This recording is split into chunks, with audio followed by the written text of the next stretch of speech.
Friends, आज की इस वीडियो में हम बात करते हैं इकोलॉजी एंड इकोसिस्टम की, जो कि एनवायरनमेंट एजुकेशन जो ऑप्शनल सब्जेक्ट है बीएड सेकेंड ईयर का, उसमें ये एक टॉपिक है इकोलॉजी एंड इकोसिस्टम, जिसमें इनके कॉन्सेप्ट के बारे में हम पढ़ेंगे।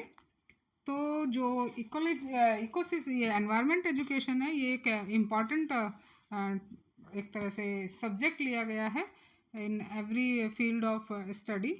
तो यहाँ पर एनवायरनमेंट में काफ़ी शब्दों का प्रयोग किया जाता है और बहुत सारी टर्म्स को कॉमनली यूज्ड किया जाता है in the study of environment, and they all are related with the disciplines and environmental studies. तो यहाँ पर जो दो वर्ड हैं उन सेवरल वर्ड्स में से एंड टर्म्स में which are used in the environmental studies, दो टर्म जो हैं ecology and ecosystem, they are most important and basic for the understanding of environment. यानी एनवायरनमेंट को समझने के लिए इकोसिस्टम और इकोलॉजी ये दो इम्पॉर्टेंट टर्म्स हैं जिन्हें समझना जरूरी है। जनरली जो इकोसिस्टम है it considered the unit of ecology. Ecosystem को हम इकोलॉजी की ही एक यूनिट समझते हैं। अब इसमें जैसे इकोसिस्टम एंड इकोलॉजी, तो अगर मैं इन वर्ड्स का डिफाइन करूं या एक तरह से इनका शब्द का अर्थ बताऊं, तो इको मीन्स होता है एनवायरनमेंट, और इकोलॉजी में क्योंकि लॉजी है तो logy means science, and ecosystem के अंदर जो सिस्टम है it refers to the interaction and interdependence of organism and environment. तो इकोलॉजी का मीनिंग यहाँ क्या हुआ? इकोलॉजी का मीनिंग हमने कहा ऊपर एनवायरनमेंट बताया है, और लॉजी का मीनिंग है साइंस। तो ecology means the science of environment, whereas ecosystem it means the environmental system of particular place and in a unit time. यानी किसी एक पर्टिकुलर प्लेस की एक विशेष जगह का और एक विशेष यूनिट टाइम में या उस समय में जो भी आएगा वो क्या आएगा? इकोसिस्टम के अंदर आएगा। अब हम यहाँ पर बात करते हैं मीनिंग की। तो ये जो इकोलॉजी टर्म है it coined by combining the two Greek words, oikos जिसका मीनिंग होता है हाउस एंड लोगस जिसका मीनिंग है स्टडी ऑफ। तो to denote such relationships and interdependence between the organism and environment, यानी जो आपका ऑर्गेनिज्म और एनवायरनमेंट है उनके बीच की रिलेशनशिप और उनकी आपस में निर्भरता एक दूसरे पर, इसके बारे में हम पढ़ते हैं इकोलॉजी के अंदर। तो यहाँ पर एक डेफिनेशन मैंने ली है जीएल क्लार्क के अकॉर्डिंग। तो जीएल क्लार्क ने इकोलॉजी को डिफाइन किया गया है the study of inter relations of plants and animals with their environment which includes the influences of other plants and animals as well as those of the physical features। तो ये Clark की definition है जिसको आप देख सकते हैं। अब हम बात करते हैं काइंड्स ऑफ इकोलॉजी की। तो इकोलॉजी को जनरली जो दो पार्ट में बांटा गया है यहाँ पर, एक तो है यूटिकोलॉजी और दूसरा क्या है? सिनिकोलॉजी। तो इसका वैसे तो जो स्कोप है इकोलॉजी का बहुत ही वास्ट है and various kinds of ecology हैं, बट सब एक इकोलॉजी को अगर ब्रॉडली लेके चले तो इसको दो पार्ट्स में डिवाइड किया गया है, यूटिकोलॉजी एंड सिनिकोलॉजी। तो यूटिकोलॉजी या इसको स्व पारिस्थितिकी कहते हैं, और सिनिकोलॉजी जिसको हम कम्युनिटी सामुदायिक पारिस्थिति भी कहते हैं। यूटिकोलॉजी क्या है? ये डील करती है relationship of one species of organism, यानी इसके अंदर हम स्टडी करते हैं लाइफ हिस्ट्री, पॉपुलेशन डायनेमिक्स और behaviour, home range of a single species, only a single species. जैसे एग्जांपल अगर हम ले bull A frog of India, अगर इंडिया की अगर हम एक स्पीशीज़ फ्रॉग की जो बुल स्पीशीज़ है उसके बारे में अगर पढ़ते हैं तो ये किसके अंदर आएगा? यूटिकोलॉजी के अंदर आएगा। सिनिकोलॉजी, जो सिनिकोलॉजी है वो डील्स करती है जो स्टडी ऑफ कम्युनिटीज़ और एंटायर इकोसिस्टम। यानी यहाँ पर हम कर सकते हैं कि जैसे स्टडीज़ ऑफ डेजर्ट्स हैं, केव्स हैं या ट्रॉपिकल फॉरेस्ट हैं, तो उस पर्टिकुलर फील्ड में जितने भी आपके एनर्जी आएगी, मटेरियल फ्लो आएगा जो सिस्टम के थ्रू जा रहा है, या वहाँ पर रहने वाले जो भी ऑर्गेनिज्म हैं उन सब की स्टडी जो है हम वो किस में करेंगे, सिन इकोलॉजी के अंदर करेंगे। तो इस तरह से ये आपको समझ में आया होगा कि इकोलॉजी को दो ब्रॉड पार्ट में बांटा गया है। अब इसमें हम बात करते हैं branches and areas of ecology. तो ब्रांचेस, यहाँ मैंने ये टेबल बनाई है जिसमें एक तरफ ब्रांच ऑफ इकोलॉजी लिखा गया है और दूसरा एरिया ऑफ स्टडी लिखा है। तो ब्रांच में जैसे अगर हम पहले लें हैबिटेट इकोलॉजी, तो हैबिटेट इकोलॉजी यानी आवास पारिस्थितिकी, तो इसके अंदर क्या स्टडी करते हैं, हैबिटेट ऑफ जो डिफरेंट हैबिटेट्स हैं अर्थ पर, रहने के निवास स्थान और उनका ऑर्गेनिज्म पर क्या इफेक्ट है, ये हम हैबिटेट इकोलॉजी के अंदर पढ़ते हैं। दूसरा है कम्युनिटी इकोलॉजी, सामुदायिक पारिस्थितिकी। इसके अंदर हम स्टडी करते हैं local distribution of animals in various habitat, यानी उस लोकल एरिया में लोकल जो डिस्ट्रीब्यूशन हो रहा है उस पर्टिकुलर हैबिटेट के अंदर एनिमल्स का, उसकी स्टडी हम करते हैं। यानी समुदाय के अंदर जो ऑर्गेनिज्म है वो एनिमल्स हैं उनका कैसे डिस्ट्रीब्यूशन। पॉपुलेशन इकोलॉजी की बात करें तो population ecology is the study of growth, structure and regulation of population of organism, यानी किसी भी ऑर्गेनिज्म की पॉपुलेशन का, उसकी ग्रोथ का, पॉपुलेशन की ग्रोथ का, स्ट्रक्चर का, ये सारा जो स्टडी करते हैं वो पॉपुलेशन इकोलॉजी के अंदर करते हैं। इसके बाद आता है ह्यूमन इकोलॉजी, मानवीय पारिस्थितिकी। तो इसके अंदर स्टडी करते हैं study of man and man's relation to the environment and effect of man on biosphere. फिर इसके बाद हम बात करते हैं ethology. Ethology is the interpretation of animal behaviour under the natural surroundings. Then radiation ecology, radiation ecology that is the study of effect of radiations on environment and organism, जितने भी विकिरण हैं उनका एनवायरनमेंट पर और जीवों पर क्या प्रभाव पड़ता है। इसके बाद प्रोडक्शन इकोलॉजी, तो प्रोडक्शन इकोलॉजी में हम ये पढ़ते हैं प्रोडक्शन ऑफ डिफरेंट इकोसिस्टम्स, जैसे फ्रेश वाटर है, क्रॉप्स हैं, सी वाटर है, ये सारा। इसके अलावा भी सोशियोलॉजी भी है जिसमें हम study of ecology and ethology of Mankind कर पढ़ते हैं, या जियोग्राफिक इकोलॉजी होती है जिसमें हम geographical distribution of plants and animal पढ़ते हैं। तो ये जो है डिफरेंट ब्रांचेस हैं और उनके एरिया हैं इकोलॉजी के अंदर। अब हम बात करते हैं कॉन्सेप्ट ऑफ इकोसिस्टम। तो जो इकोसिस्टम टर्म है इसको सबसे पहले यूज़ किया था A.G. टेंसले ने इन 1935 में, और उसने डिफाइन किया था कि इकोसिस्टम को as a particular category of physical system consisting of organism and inorganic components is relatively stable equilibrium open of and of various sizes and kinds. यानी इकोसिस्टम को उन्होंने क्या कहा कि ये एक इनऑर्गेनिक और ऑर्गेनिक कंपोनेंट्स हैं इसके अंदर, फिजिकल सिस्टम है कोई, और वो भी एक स्टेबल फॉर्म में है, इक्विलिब्रियम फॉर्म में, और डिफरेंट साइजेस और काइंड्स का ये हो सकता है। तो यहाँ बात करते हैं हम काइंड्स ऑफ इकोसिस्टम की।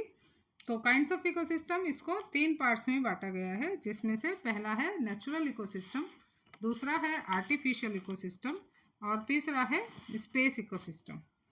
अब इसमें नेचुरल, जिसको हम प्राकृतिक परितंत्र कहते हैं, इकोसिस्टम मीन्स परितंत्र, और दूसरा आर्टिफिशियल इकोसिस्टम यानी मैनमेड इकोसिस्टम भी कहते हैं इसे, कृत्रिम परितंत्र, और स्पेस इकोसिस्टम तीसरा ये काइंड है। तो नेचुरल इकोसिस्टम की अगर मैं बात करूं तो नेचुरल इकोसिस्टम जो प्राकृतिक रूप से बना हुआ है उसमें 2 तरह का इकोसिस्टम आएगा, एक टेरेस्ट्रियल इकोसिस्टम और दूसरा एक्वेटिक इकोसिस्टम। टेरेस्ट्रियल यानी जो आपका पृथ्वी वाला भाग है, और दूसरा जो एक्वेटिक है वो जलीय परितंत्र है। तो जलीय परितंत्र फिर 2 तरह से हो सकता है, फ्रेश वाटर इकोसिस्टम और marine water. Fresh water ecosystem में क्या आता है, जो आपका एक तरह से जो वाटरफॉल्स हैं, रिवर्स हैं, या पॉन्ड्स हैं, पूल्स हैं, ये सब क्या है, फ्रेश वाटर हैं।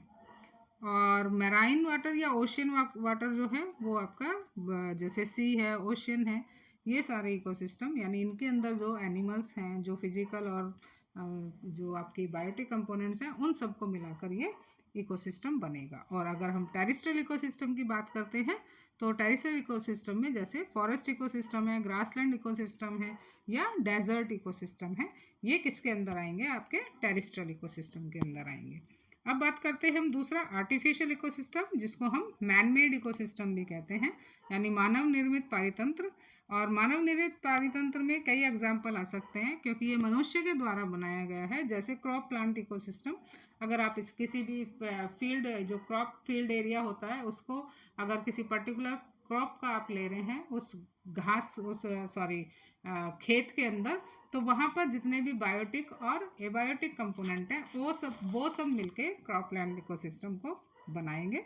इसके बाद पॉन्ड इकोसिस्टम है, जिसमें कि उस पर्टिकुलर तालाब के अंदर जितने भी आपके बायोटिक और एबायोटिक कंपोनेंट है वो सब मिलके इसको बनाएंगे। और सबसे बड़ा एग्जाम्पल या सबसे जो अच्छा उदाहरण है इसका वो है एक्वेरियम, जिसे हम घरों में भी रखते हैं और जिसके अंदर हम कुछ प्लांट्स लगाते हैं, कुछ आप उसमें मछलियाँ रखते हैं।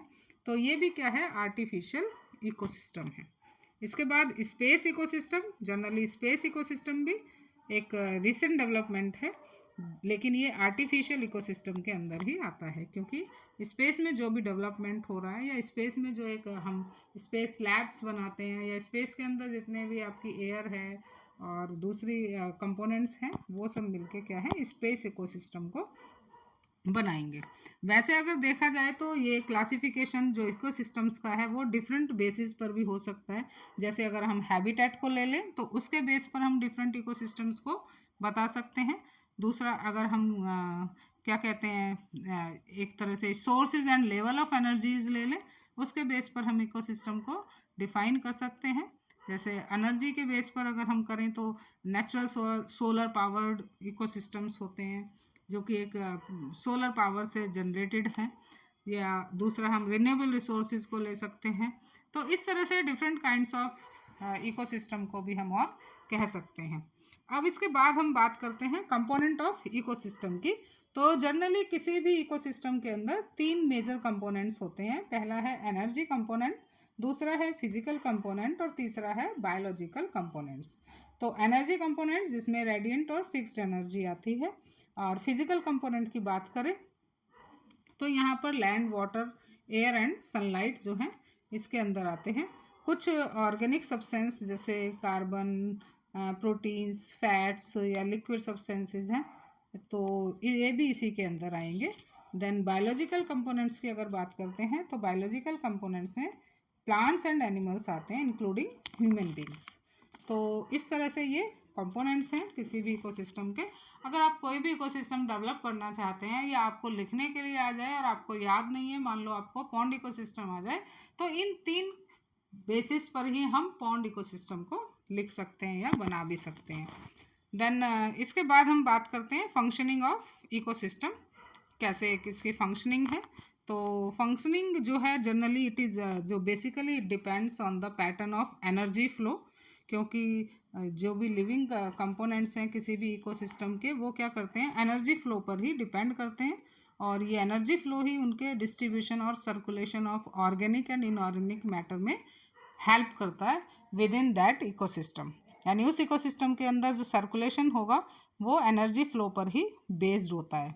फिर भी कुछ मेन फंक्शंस हैं इकोसिस्टम के, जैसे पहला है transformation of solar energy into food energy. तो यहाँ पर क्या है?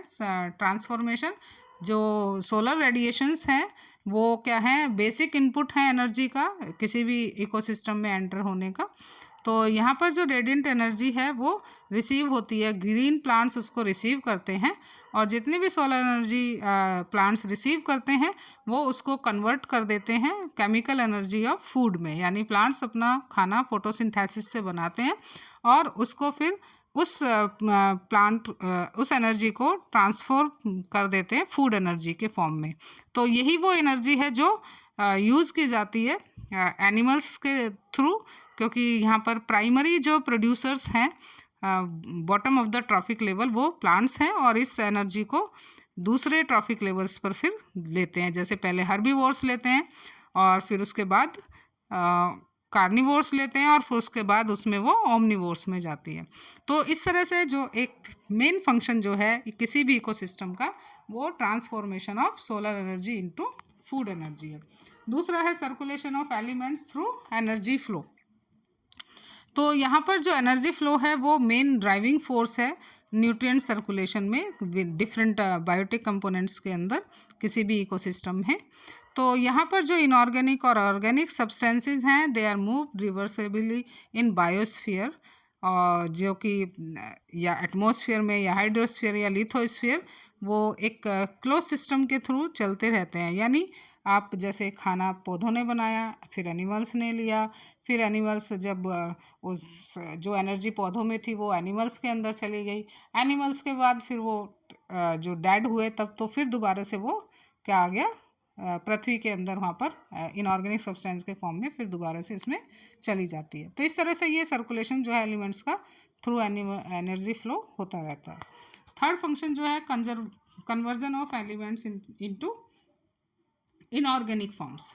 तो यहाँ पर जो ऑर्गेनिक एलिमेंट्स हैं प्लांट्स एंड एनिमल्स के वो डिफरेंट वेज में निकलते हैं। जैसे डिकम्पोजिशन ऑफ लीफ होता है, जो कि प्लांट से पत्तियाँ गिर जाती हैं, और या डेड प्लांट्स हैं या एनिमल्स हैं वो डिकम्पोजर्स उन्हें डिकम्पोज करते हैं, और इस तरह से जो ऑर्गेनिक सब्सटेंसेस हैं present in the living form they convert into the soluble inorganic form. तो एक तो ये हुआ कि डिकम्पोजर्स उसे करेंगे। दूसरा क्या है, दूसरा ये फॉर्म क्या है ये इनऑर्गेनिक में कन्वर्ट होने की, वो है बर्निंग, और बर्निंग के थ्रू या लाइटनिंग से बर्निंग हो जाए या एक्सीडेंटल फॉरेस्ट फायर हो जाए, तो इस तरह से भी क्या है ये ऑर्गेनिक मटेरियल्स इनऑर्गेनिक में चेंज हो जाता है। देन फोर्थ जो फंक्शन है वो है growth and development of plants. तो यहाँ पर क्या है डेवलपमेंट ऑफ प्लांट्स जो है वो थ्रू देयर रूट्स, ये जो रूट्स सॉल्यूशन यानी सॉइल से जो न्यूट्रिएंट्स लेते हैं, यही जो इनऑर्गेनिक एलिमेंट्स हैं जो कि हमें मिले हैं सेडिमेंट्री फेजेस की फॉर्म में स्टोर्ड रहते हैं अर्थ के अंदर। तो decomposition of leaves of plants और एनिमल्स ये कन्वर्ट जब हो जाएंगे इनऑर्गेनिक फॉर्म में और वो सॉइल के अंदर रहते हैं, यही सॉइल के अंदर से इनऑर्गेनिक कंपोनेंट्स प्लांट्स अपनी ग्रोथ के लिए यूज़ करते हैं, और इस तरह से ये साइकिल जो है वो चलता रहता है। तो इस तरह से ये फंक्शनिंग ऑफ इकोसिस्टम है। वैसे तो देखा जाए तो इसमें आगे भी इकोसिस्टम और इकोलॉजी में क्या डिफरेंस है ये पढ़ा सकते हैं हम, बट ये क्योंकि वीडियो बहुत लंबी हो जाएगी तो मैं यहीं पर इसे स्टॉप करती हूँ। आई थिंक स्टूडेंट्स आपको ये समझ में आया होगा, और वीडियो अच्छी लगी है तो लाइक करिए, शेयर करिए, और चैनल पर नए हैं तो प्लीज़ सब्सक्राइब भी करिए। वैसे तो आपका बहुत सपोर्ट है, पर किसी भी वीडियो को आप देखें तो प्लीज़ उसको एक तरह से शेयर करें ताकि दूसरों को भी उससे फ़ायदा हो, और कमेंट बॉक्स में कमेंट करें तो मुझे और भी अच्छा लगेगा। तो और नए हैं तो सब्सक्राइब भी करें चैनल।